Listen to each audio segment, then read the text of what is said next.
क्या करूं, वो बिल्कुल मामू बना हुआ है मैनेजमेंट के सामने, कुछ समझ ही नहीं आती उसको, ना उसको बॉलिंग चेंजेस का पता लग रहा है, ना उसको ये पता लग रहा है कि मैंने डिसीजन कैसे लेना है। वो मेरे ख्याल में जैसे 10वीं क्लास का बच्चा नहीं होता, 10वीं साल स्टूडेंट होता है, उसको बता देते जाके ये करके आ जाओ अंदर, वो करके आ जाता है। भाई बाबर आजम ने बिग बैश लीग के अंदर इतिहास रच दिया है।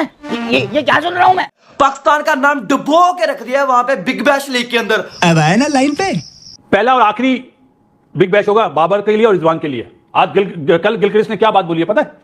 वार्नर और गिलक्रिस्ट कमेंट्री कर रहे थे, तो वार्नर ने गिलक्रिस्ट को पूछा कि बाबर आजम कैसा लग रहा है खेलते हुए आपको, तो गिलक्रिस्ट की वर्डिंग थी T20 खेला टेस्ट मैच की तरह। लेकिन बाबर आजम को क्या करना चाहिए, अब क्या करें? अगर आप बाबर आजम के मुशीर हो तो आप क्या मशवरा देंगे? देखिए, मैं बाबर आजम को तो नहीं अपने पे रख के ये बात कर सकता हूँ कि अगर ये चीज़ें मेरे साथ होती, ठीक है, और मेरी अगर इतनी परफॉर्मेंसेस होती और मेरे साथ ये एटीट्यूड होता, मैं ज़रूर कोई ना कोई ऐसे फैसले करने की कोशिश करता या कुछ अरसे के लिए इंटरनेशनल क्रिकेट से दूर होता। सवेरा अगर हकीकत की निगाह से देखी जाए तो ये BBL जो थी वो पाकिस्तान की क्रिकेटर्स के लिए डरावना ख्वाब साबित हुई। आप वो भूल गए कि जब शाहीन शाह अफरीदी ने 2 ओवर और 4 गेंदें की थी तो अंपायर ने उन्हें जो है बॉलिंग से रोक दिया था कि खतरनाक है बैट्समैनों के लिए। फिर उसके बाद जिस तरीके से रिजवान को रिटायर आउट किया गया, जिस तरीके से बाबर आजम और स्टीव स्मिथ के दरमियान मामला हुआ, बाबर आजम उसके बाद वाले मैच में भी सिर्फ 1 रन बनाकर आउट हुए। एक स्कोर करके आउट होता ਸੀ ਕਹਿੰਦੇ ਚਲੋ 99 तो 100 मिस हो गया, 90 10 स्कोर करता ਸੀ ਕਹਿੰਦੇ 90 तो 100 स्कोर मिस हो गया, 90 रन से 100 मिस हो गया। ਹੁਣ ਹੋਇਆ 0 ਤੇ उड़ा किस तरह इसको जस्टिफाई करूं, इसको मैं किस तरह जस्टिफाई के लिए ना निकलना बोब्जी घंटे आज प्ले आप में बड़े मैच में प्रेशर सिचुएशन में फिर तो नहीं कुछ नहीं किया। किंग नेपाल के खिलाफ तो 100 कर रहा है, किंग आता है ना ऑस्ट्रेलिया इंग्लैंड इंडिया को मारता 60 बॉलों पे, पता लगता है उनको प्लेयर है यार कोई दुनिया का। तो दूसरी तरफ विराट है, उसने अपनी पूरी क्रिकेट ही चेंज कर दी कि यार ये मेरी टीम की रिक्वायरमेंट है, मैंने उस तरह नहीं खेलना जिस तरह मैं खेलता हूं, मैंने इनकी रिक्वायरमेंट के अकॉर्डिंग खेलना है। बाबर भाई जो हैं हमारे आज फिर अंडा 0 duck Sydney Sixers versus Perth scorchers qualifier, first qualifier, और बॉबी भाई 2 गेंदें खेली हैं टोटल।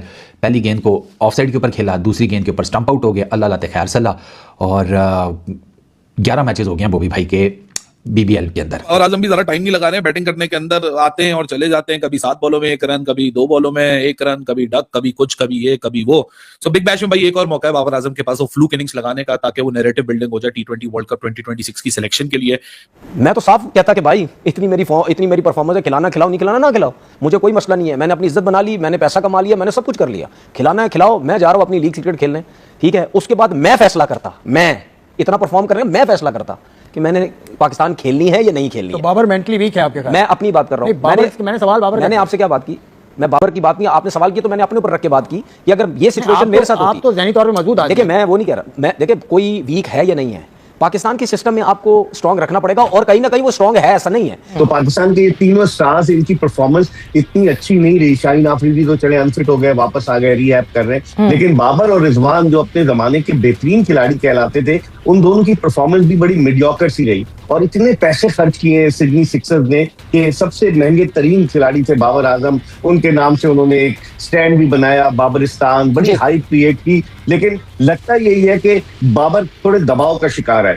अब क्या होता है, मेरे ख्याल में अगले साल तो वो फ्रेंचाइजेस सोचेंगी, क्योंकि बड़े नामों के साथ साथ आपको परफॉर्मेंस भी देना होगी, सिर्फ नाम काफी नहीं होता। तो मेरे ख्याल में अब इनके लिए आइंदा आने वाले दिनों में BBL, जब अगली BBL होगी तो उसपे देखते हैं पाकिस्तानी प्लेयर्स आते हैं या नहीं आते। ये कंपैरिजन है विराट के माइंडसेट का और बाबर आजम के माइंडसेट का, जो कभी भी टीम के लिए नहीं खेलते। और तेरी टांगे काम क्यों नहीं करती? मैंने घंटे कौन करेगा, किंग कर लेगा, कौन करेगा, कौन करेगा, किंग कर लेगा। हम टीम में उसे बोब्जी बोलते हैं। बहते हवा तो घंटा हमारा तो वो 3 महीने से नाक में दम कर दिया था तुमने साले, और कुछ सुनाई नहीं दे रहा था, किसी को कुछ दिखाई नहीं दे रहा था। ऐसा लग रहा था कि पता नहीं BBL के अंदर ये उसको जॉर्ज कॉलोनी खेलने के लिए जा रहा है। अबे भाई कनौली ने कितना अच्छा, कूपर कनौली ने कितना अच्छा खेला, आज कमाल देखो। अबे वो फेल हुआ, उन्होंने 11 में 113 बनाया, हार गए। ये फेल हुआ, इन्होंने 212 किया, जीत गए। तो कहने की बात ये है कि इन दोनों की नौसत के बावजूद टीमों ने रन तगड़े बनाए। देखिए रिजवान ने बैटिंग तो करनी नहीं, दुआ करानी है। मैंने आपको पहली एक पंचलाइन दे दी कि ये सिडनी सिक्सर्स को सिडनी सिंगल्स करके आएगा वापस। ये ना इस वक्त पाकिस्तान की करंट टीम का। इसके बाद आप मुझे बता दें कि आपके पास क्या पीछे बैकअप में आपके पास कुछ प्लेयर्स मौजूद है जो कि आगे बाबर आजम की जगह लेंगे, या for that matter Shadab Khan की जगह लेंगे, या नसीम शाह की, या देखें ना वापस आप पुरानों को वापस बुला लेते हैं ना। आपने हामिद को बुला लिया वापस, जो नेवर नो थोड़ी देर के बाद जो पैनिक बटन बजे और वो कहेंगे नहीं जी शुएब मलिक को ही बुला लें। गए तो थे इस उम्मीद में कि अच्छा परफॉर्म करेंगे और वर्ल्ड T20 में जगह बनाएंगे, लेकिन जो हालात मुझे नजर आ रहे हैं, मुझे लग रहा है कि बॉबी भाई की शायद वर्ल्ड T20 में जगह ना ही बने।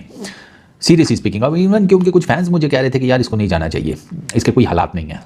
11 इनिंग्स 202 मेरा ख्याल है रन हैं, कोई 22 की बैटिंग एवरेज है, 103 का स्ट्राइक रेट है, 2 टोटल 50s हैं, 19 चौके हैं, 3 छक्के हैं, मतलब nothing to prove. Babar Azam से नीचे जो इनसे ज़्यादा बड़े फेलियर्स हैं बाबर आजम से BBL के अंदर। मज़ेदार बात यह है कि उनके भी स्ट्राइक रेट्स बाबर आजम से ज़्यादा है। पाकिस्तान टीम भी सोच रही होगी सिलेक्शन कर लेते, मुसीबत से जान छुड़वाते। अब हर दिन हर एक फेलियर के साथ वही वाली बात है कि ये जो डिबेट है बढ़ती जा रही है कि भाई बाबर आजम जो है इनको T20 वर्ल्ड कप में रखना है नहीं रखना, रखना है तो इनको 11 में रखना है नहीं रखना। क्योंकि मसला है कि बाबर आजम के साथ साथ जो दूसरे बल्लेबाज भी हैं पाकिस्तान टीम के अंदर वो भी कोई खासम खास नहीं है। लेकिन जब जब बाबर का टॉपिक निकालो तो आगे से डिफेंस के अंदर तो आजकल रन्स तो है नहीं, और अब तो ऑस्ट्रेलियंस भी बोलना शुरू हो गए। आज जो मोइसेस हेनरिक्स है ऑस्ट्रेलिया इस सिडनी सिक्सर्स का कैप्टन, उसने भी भाई बता दिया कि पीठ पीछे हुआ क्या स्टीव स्मिथ के एक रन के बाद। वो भी बड़ा शॉकिंग है यार। लेकिन आप खूबसूरती देखिए कि जो हम लोग आपको बैठ के बता रहे थे कि प्रॉब्लम हुई क्या है, वही आज मोइसेस हेनरिक्स इतने दिनों बाद आपको बता रहा है। उसकी रीजन मैं बताता हूं, वो ये मुझे लगता है क्योंकि जितना मैं ये कह सकता हूं जितना गंद उसके ऊपर उछाला गया सोशल मीडिया के हिसाब से, जितना बुरा भला, जितना पर्सनल अटैक उसके ऊपर किए गए पिछले कोई 4-5 साल से हो रहे हैं, उसने आज दिन तक मीडिया में आके बात नहीं की।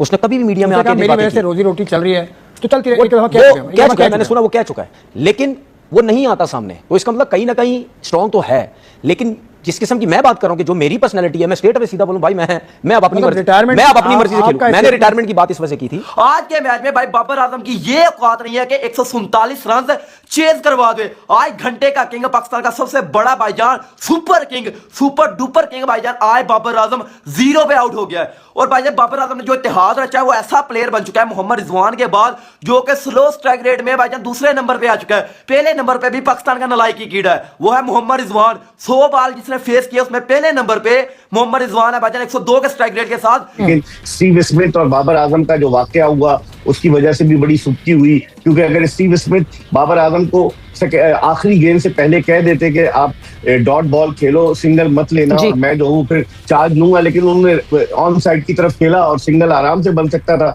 तो वो ह्यूमिलेशन फील की बाबर आजम ने। आपको पता है कि वो फिर प्राइज डिस्ट्रीब्यूशन सेरेमनी में भी बाहर नहीं आए, खिलाड़ियों के साथ भी। तो बड़े मसाइल हैं, अब देखते हैं क्या होता है। लेकिन इस मामले को बहुत ज्यादा हाइप दी जा रही है, बहुत ज्यादा, इससे पाकिस्तान की जो है सुक्की हो रही है, बदनामी हो रही है। नमस्कार दोस्तों, जय हिंद दोस्तों। आपने वीडियो देखा होगा, वीडियो में किस प्रकार से पाकिस्तान मीडिया काफी गुस्से में नजर आ रहा है बाबर आजम को बिग बैश लीग में लगातार फ्लॉप होता देख। दोस्तों आपको बता दें कि Babar Azam big bash league 2025-26 में सिडनी सिक्सर्स का हिस्सा है। वह टूर्नामेंट में लगातार खराब प्रदर्शन के कारण चर्चा में बने हुए हैं। पहले बाबर को धीमी पारियों के लिए ट्रोल किया गया था, वहीं अब वह डक पर आउट हो गए। ओपनिंग पर उतरे बाबर टीम को अच्छी शुरुआत नहीं दिला सके, जिसके चलते सिडनी सिक्सर्स को प्लेऑफ में मैच में हार का सामना करना पड़ा। बाबर को डक पर आउट होता देख फैन सोशल मीडिया पर काफी गुस्से में नजर आए। इससे पिछले मुकाबले में बाबर सिर्फ 1 रन बनाकर आउट हुए थे, अब वह बिना खाता खोले ही पवेलियन लौट गए। बाबर का फ्लॉप होना सिडनी सिक्सर्स के लिए हार का बड़ा कारण बना। इसी को देख करके फैंस काफी गुस्साए हुए नजर आ रहे हैं और पाक मीडिया बोलता नजर आ रहा है कि अगर यह बैटिंग नहीं कर पा रहा है तो इसको टीम से निकाल बाहर करो।